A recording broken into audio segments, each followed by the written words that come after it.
Hi guys and welcome back to the channel. All right, if you're meeting me for the first time, my name is Cead and I am so happy and excited to meet you all. Okay, thank you for keeping this channel going, and if you haven't subscribed, please subscribe just so this channel can grow. All right, so on today's video we're going to be checking out what happened to the old Greek flag.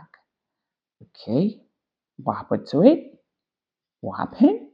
Okay, we are going to find out in this video. All right, so without further ado, let's check this video. This is the flag of Greece, but did you know that for a lot of its history it had another flag that is still sometimes quite popular today? Well, in today's video, let's find out about the Greek flag and its history. So of course we know the Greeks first in history from their very old history, going right the way back to ancient Greece and the city-states. Although at this time they weren't really using flags, particularly not in a national sense, nor was Greece ever really a unified entity at that point. We know, however, from the Greek period that hoplites would often use various designs on their shields, and in the Roman period we also know about vexillum being used, of course that being the derivative of the Latin word for flag, and therefore the study of flags, vexillology. Now later on, Greece would become probably the most important part of the Eastern Roman Empire, often also called the Byzantine Empire. And we know of one sort of flag that was used, or a standard, by the Byzantines in the later part of their existence. And that is this one, featuring a cross and what appear to be some kind of fire starters on their symbol. Now, we know that the family that used this, the dynasty, came to power in 1259 with Michael VIII Palaiologos. But we only have one depiction of what this flag looked like from around 1385 in a book of flags of parts of the world at that time. And so we don't really know when exactly it was adopted, nor do we have any surviving flags from the Byzantine period to look at. And of course, in 1453, when the Ottomans succeeded in capturing Constantinople, this flag would no longer be used in an official sense, as now the city and indeed Greece would increasingly fall to the Ottomans, and so their crescent moon flags. Having said that, however, there were Christian cavalry that were recruited throughout parts of what is today Greece, called the Sipahi, and these were allowed to fly under their own flag. And this flag was a white background with a blue cross, and in the middle of that cross there was an image of St. George slaying the dragon. Of course, the Greeks are mostly Orthodox Christians, and so St. George was very important to them, and they chose to have a cross on a background, and this will be Okay, I used to ask myself what the cross actually meant on the Greece flag. Okay, so I think this is exactly why they want to have a cross on their flag. Greece is actually an Orthodox Christian country. All right. an important theme for all of Greece's flags. Another flag was used by merchants in the Greek part of the Ottoman Empire, which was this red, blue, red bicolor flag. But in 1774, they were also allowed to fly the Russian flag or variations thereof as part of a treaty that was concluded between the Ottoman and the Russian empires. So, having said all that, where do the modern Greek flags come from? Well, actually in 1770, with the aid of the Russians, many Greeks revolted against Ottoman rule in an uprising that is sometimes called Orlov's Uprising, and together with the Russians they would unsuccessfully try to wrest control. And during this uprising, many of the Greek revolutionaries flew a flag that was similar to the old Sipahi flag, which had been banned in the 1660s, and it was a blue cross on a white background. And this flag was used, although ultimately they were unsuccessful, and so it never became an official flag of an independent Greece. However, it is important, not least because it has the two primary colours of all the Greek flags to follow, white and blue. So why these two colours?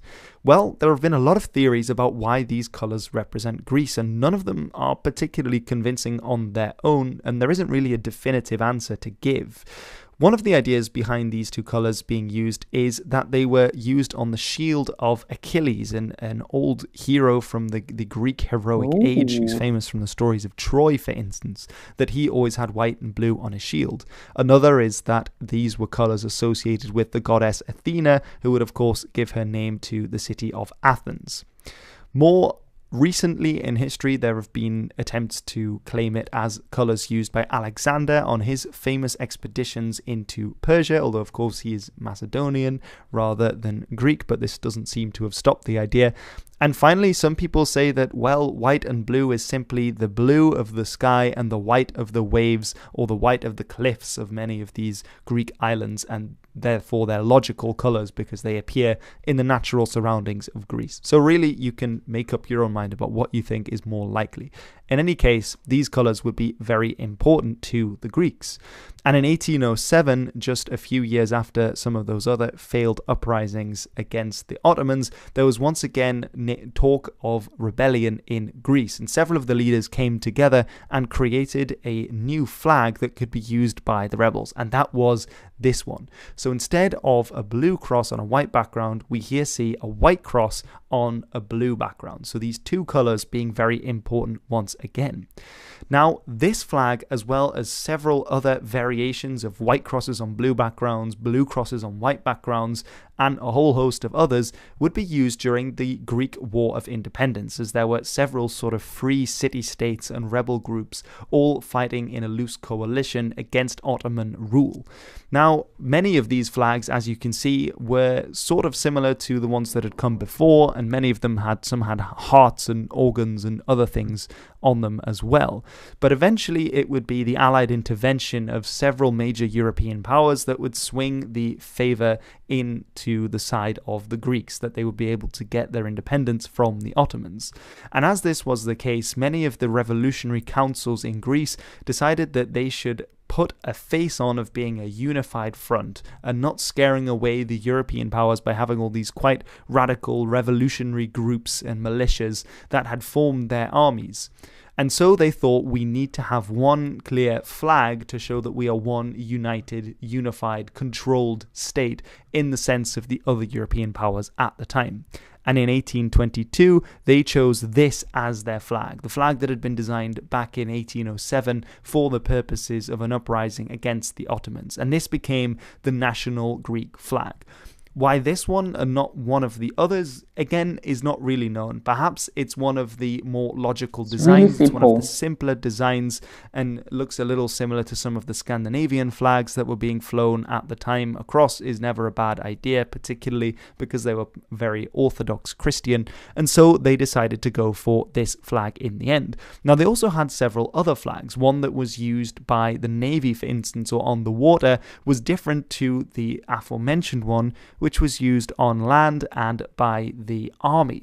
And there was also a third flag, this flag, which should look incredibly familiar because this was the flag that was used outside of Greece itself in international settings.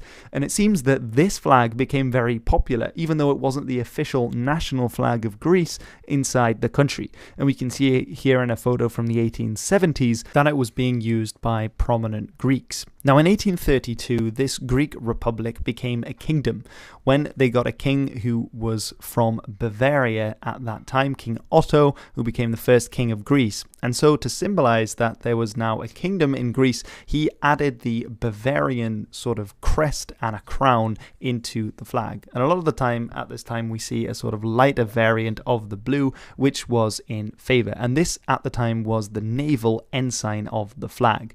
And again, we had the sort of the larger white cross on a blue background being used as the national flag on land.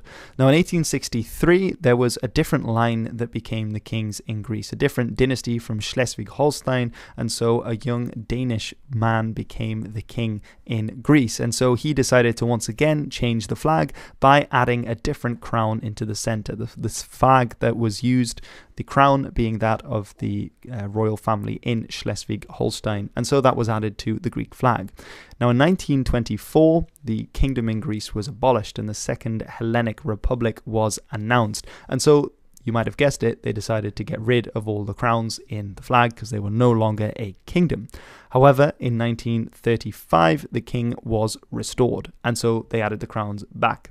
But not for long, because in 1969, they decided to once again get rid of the crowns and most importantly of all, they decided to switch their national flag from the one that it had been, the army flag, to what was until then the naval ensign, which is of course the design that we are more familiar with today. However, that isn't quite the end of the story, the twists and turns of the flags being used in Greece, because a short time after this, a military junta took over in Greece, and when they ruled, they actually favoured a slightly darker shade and a different proportion of the flag, making it a much darker blue that was used in those years, spanning from about 1970 to 1975.